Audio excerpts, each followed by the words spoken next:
ہائے افسوس، صد افسوس، بے حد افسوس۔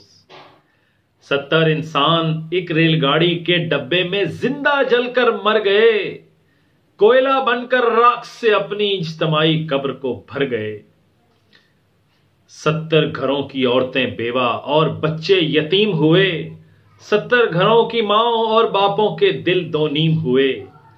کل کے اپوزیشن والے آج کے جو ہیں حکمران، کہتے ہیں وہ ذمہ دار تھے، بھسم ہوئے جو یہاں انسان۔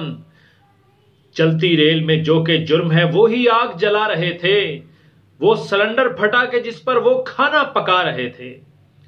یہ وہ لوگ ہیں جو کہ کل تک ان کے استعفے مانگتے تھے، باہر کے ملکوں کی مثالیں بڑھ چڑھ کر یہ دیتے تھے، اور جو کل حکمران تھے وہ آج حزب اختلاف ہیں۔ عینی شاہدین سے مل کر کہتے یہی صاف صاف ہیں، ریل میں بجلی کی تاروں کے شارٹ سرکٹ سے آگ لگی، جس کے باعث اتنے انسانوں کی ہائے جان گئی۔ ان کو استعفیٰ دینا چاہیے، وزارت کو خیر بات کہنا چاہیے۔ حکمران یہ کہتے ہیں ہم لوگ کیوں دیں استعفیٰ، تم لوگوں نے اپنی باری بولو ایسا کیا تھا کیا؟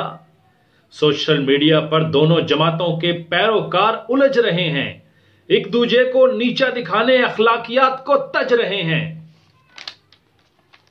شارٹ سرکٹ یا سلنڈر دونوں کے ہی ذمہ دار، مدینے کی ریاست بنانے کے زبانی دعوے دار، جلنے والوں کے ٹیکسوں سے چلنے والے جہاز پہ اڑ کر جس میں شارٹ سرکٹ نہ ہی کوئی گیس سلنڈر، مرنے والوں کو اپنی ہی موت کا مجرم ٹھہرا رہے ہیں، زخمیوں اور لاشوں کی ہائے دیکھو بولیاں لگا رہے ہیں۔